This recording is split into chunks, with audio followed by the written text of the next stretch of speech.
இருங்கடா வரேன்.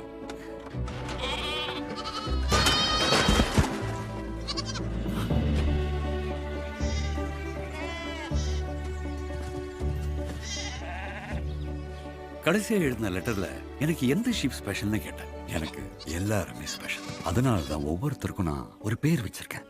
இப்போ இந்த மொரட்டு ரவுடி ட்வின்ஸ் இருக்காங்க, இவங்க பேர் தான் ரானி அண்ட் ரிச்.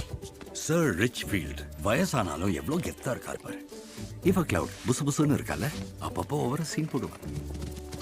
இவ ஜோரா கொஞ்சம் ஆர்வக்குள்ளார். மொப்பு இருக்கிறதுலே பொறுமையானவன். அப்புறம் சாரி, இவனுக்கு வேற என்ன பேர் வைக்கிறதுன்னு தெரியல. அப்புறம் சரி ரைட், நீ கேட்டப்போ எனக்கு எல்லாருமே ஸ்பெஷல்னு சொன்னேன். அதுல ஒரு சின்ன திருத்தம். இவங்க 2 பேரு கொஞ்சம் எக்ஸ்ட்ரா ஸ்பெஷல். தோ செபாஸ்டியன் என் சிங்கக்குட்டி என்ன மாதிரி தனிமையை தேடுவான். அவனுக்கு எப்போ போகணும்னு தோணுதோ போயிடுவான், எப்போ வரணும்னு தோணுதோ அப்போதான் வருவான். அப்புறம் என் செல்ல குட்டி லிலி இங்க இருக்கிறதுலே அறிவாளி.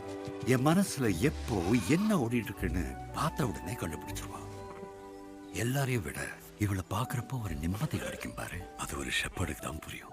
இந்த உலகத்திலே அன்பான ஜீவங்களை பாத்துக்கிறப்போ கிடைக்கிற சந்தோஷம் இருக்க, அது வார்த்தையால சொல்ல முடியாது.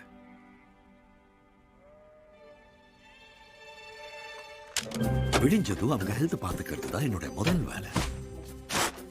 நல்ல சாப்பாடு போட்டு லூக்கெல்லாம் செட் பண்ணி என்னால முடிஞ்ச அளவுக்கு அவங்கள ஹாப்பியா வச்சுப்பேன். When I wake up, well I know I'm going to be the man who wakes up next to you. இதெல்லாம் பண்ணி முடிச்சிட்டு அவங்களுக்கு மருந்தும் கொடுப்பேன். இது அவங்களுக்கு பிடிக்கும்னு நினைக்கிறேன். பேச முடிஞ்சா அதுங்களே சொல்லும், மருந்து சாப்பிடணும்ல ஆக்காட்டு. இப்படி என் வேலையெல்லாம் முடிஞ்சதும் சூரியன் அழகா மேகங்களுக்கு நடுவில் மறையும் போது அவங்களுக்கு ஒரு புக் எடுத்து படிச்சு காட்டுவேன். டிடெக்டிவ் நாவல்ஸ், மர்ம கதைகள், திகில் கதைகள், எனக்கு பிடிச்ச எல்லாத்தையும். எனக்கு ராட்னி ஹாலிங்ஹெட்டை எப்போ கொலை பண்ணாங்கன்னு தெரியும். அது மட்டும் இல்ல, உண்மையான கொலைகாரன் யாருன்னு எனக்கு தெரியும். நான் சொல்ற கதைகள் எல்லாம் அவங்களுக்கு புரியுற மாதிரி நானும் நடிப்பேன். ஆனா ஏன்னாதான் என் மனசுல அவங்களுக்குன்னு ஒரு தனி இடம் இருந்தாலும் அவங்க எல்லாம் ஷீப் தானே. அடம் பிடிக்காதீங்க, போங்க போய் தூங்குங்க. மீதி கதையை நாளைக்கு பார்த்துக்கலாம்.